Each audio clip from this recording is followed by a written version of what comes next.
क्या भगवान है? भगवान कहाँ है? क्या भगवान का अस्तित्व है? इस बड़े ब्रह्मांड में भगवान कहाँ रहते हैं? क्या यह स्वर्ग में है, आकाश में है, मंदिर में है, चलो हमारे हृदय में है या कहीं और? भगवान के सही पते को ना जानकर हम इसे इधर उधर और हर जगह कल्पना करते रहते हैं। भगवान कहाँ है तू?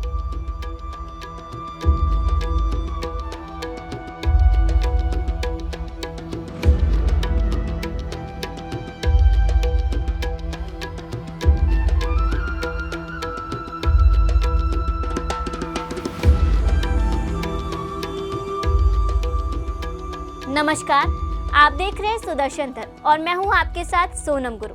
God is in every creature, whether visible और invisible. God is in creature. अनंत अदृश्य जीव है जिन्हें माइक्रोस्कोप के भी नहीं देखा जा सकता।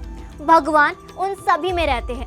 हालांकि सोफा, टेबल, कैमरा, ट्यूबलाइट या रिकॉर्ड प्लेयर में कोई भगवान नहीं है, क्योंकि ये सभी मानव निर्मित रचनाएं हैं। भगवान किसी भी मनुष्य द्वारा बनाई गई चीज़ों में नहीं रहता, लेकिन वह जीवित प्राणियों अर्थात पक्षियों, पौधों, पेड़ों, जानवरों और मनुष्यों में रहते हैं। जो हम बाहर देखते हैं वह शरीर है और उनके भीतर भगवान है। क्या भगवान का अस्तित्व है? जी हाँ, भगवान का अस्तित्व है। जहाँ भी भगवान हाजिर है वहाँ विकास है और अनुभूति है।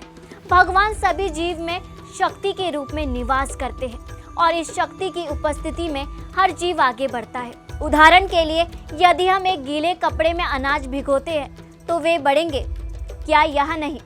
लेकिन अगर हम एक पत्थर को सालों तक गीले कपड़ों में भिगो कर रखेंगे तो क्या वे बढ़ेंगे? नहीं। जिन चीज़ों के भीतर भगवान नहीं है वे कभी विकसित नहीं हो सकते, ना ही वे कभी कुछ महसूस कर सकते हैं। हम कैसे जान सकते हैं कि भगवान का अस्तित्व है? यदि भगवान का अस्तित्व नहीं होता तो इस दुनिया में सुख या दुख का कोई अनुभव नहीं होता, या केवल भगवान की उपस्थिति में ही हम इन भावनाओं को अनुभव कर सकते हैं। उदाहरण के लिए, यदि हम चींटी को छूने की कोशिश करते हैं तो वह डर से भाग जाती है और वास्तव में उसे छूने से पहले ही वह चलना शुरू हो जाती है, क्योंकि वह हमारी उपस्थिति और भाव को महसूस कर सकती है। इसलिए चींटी के भीतर भगवान है।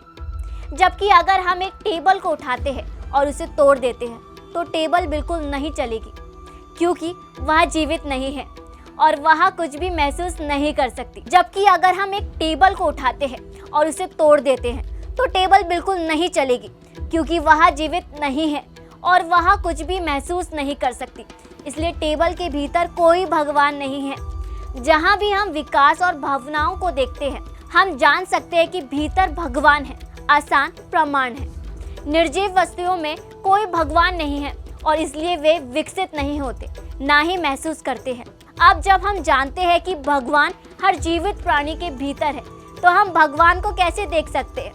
हमारा सारा जीवन हम बाहर भगवान की तलाश में रहते हैं, लेकिन वास्तव में भगवान को अंदर महसूस करने की आवश्यकता है। शारीरिक आंखों यानी चरम चक्षु के माध्यम से हम बाहर की ओर अस्थायी चीज़ों को देख सकते हैं। भगवान के पास कोई शरीर नहीं है। शरीर सिर्फ एक बाहरी आवरण है। वह आम का पेड़ हो सकता है या फिर इंसान या किसी अन्य जीव का भी हो सकता है, और यह एक दिन सड़ सकता है या फट सकता है। जबकि भगवान अविनाशी शुद्ध तत्व रूप में विराजमान है, जो सभी में समान भाव से रहते हैं। यह शाश्वत तत्व हमारी असली पहचान है। यह भीतर का तत्व स्वा है, खुद ही शुद्ध आत्मा है। शुद्ध आत्मा ही भगवान है। सभी के भीतर निवास करने वाले इस सशक्त भगवान को दिव्य चक्षु के माध्यम से ही देख सकते हैं, जो प्रत्यक्ष ज्ञानी की कृपा से आत्मज्ञान प्राप्त करते समय ही प्राप्त होती है। हम भगवान को हर जीव मात्र में, अपने आप में, अन्य मनुष्य में, हमारे आसपास के पेड़ों या तक कि जानवरों में भी देख सकते हैं, यानी भगवान है। चलिए, उम्मीद है कि आपको हमारी ये वीडियो अच्छी लगी होगी। तो आप इसी के साथ हमारे चैनल को सब्सक्राइब कर सकते हैं और मिलते हैं आपसे अगली वीडियो के साथ। नमस्कार, जय हिंद।